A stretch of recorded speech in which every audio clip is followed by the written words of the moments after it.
सन्माननीय उपमुख्यमंत्री आणि महाराष्ट्राचे लाडके भाऊ एकनाथजी शिंदे साहेब यांच्या मार्गदर्शनाखाली आणि सन्माननीय युवा नेते खासदार डॉक्टर श्रीकांत शिंदे साहेब यांच्या नेतृत्वाखाली शिवदुर्गा शिवसंवाद दौऱ्याचं आयोजन हे संपूर्ण महाराष्ट्रभरात करण्यात आलेलं.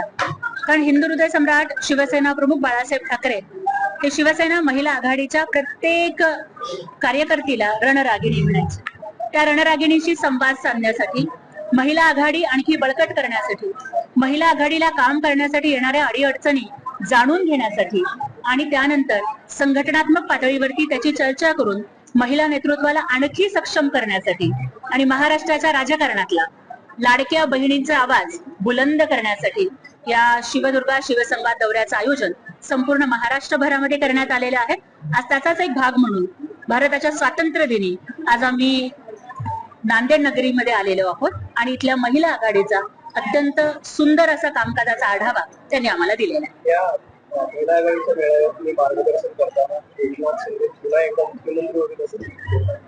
दादा बघा, आता तुम्ही एखाद्या चॅनल मध्ये पत्रकार म्हणून काम करताय, तुमच्या बहिणीला जर विचारलं तर ती नक्कीच म्हणणार की माझा भाऊ त्या चॅनलचा संपादक झाला पाहिजे.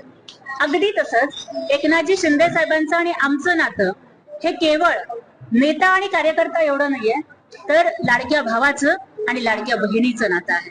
आणि त्याच्यामुळे नक्कीच मलाच नाही तर या महाराष्ट्र राज्यामधल्या करोडो लाडक्या बहिणींना वाटतं की आमचा भाऊ हा महाराष्ट्राच्या मुख्यमंत्री पदावर पुन्हा दिसला. सर्वोच्च न्यायालयामध्ये सध्या राजकीय प्रतिक्रिया समोर येत. हे बघा, शिवसेना कोणाची याचा निकाल हा निवडणूक आयोगानं दिला, विधानसभेच्या सभापतींनी दिला आणि त्यानंतर लोकसभा, विधानसभा, महापालिका, जिल्हा परिषद आणि नगरपालिकांच्या निवडणुकांच्या मध्ये जनतेच्या न्यायालयानं सुद्धा ठणकावून सांगितलं की शिवसेना एकनाथजी शिंदे साहेबांची आहे आणि शिवसेनेच्या धनुष्यबाणाचा मान आणि सन्मान शिंदे साहेबांच्या नेतृत्वाखाली सुरक्षित.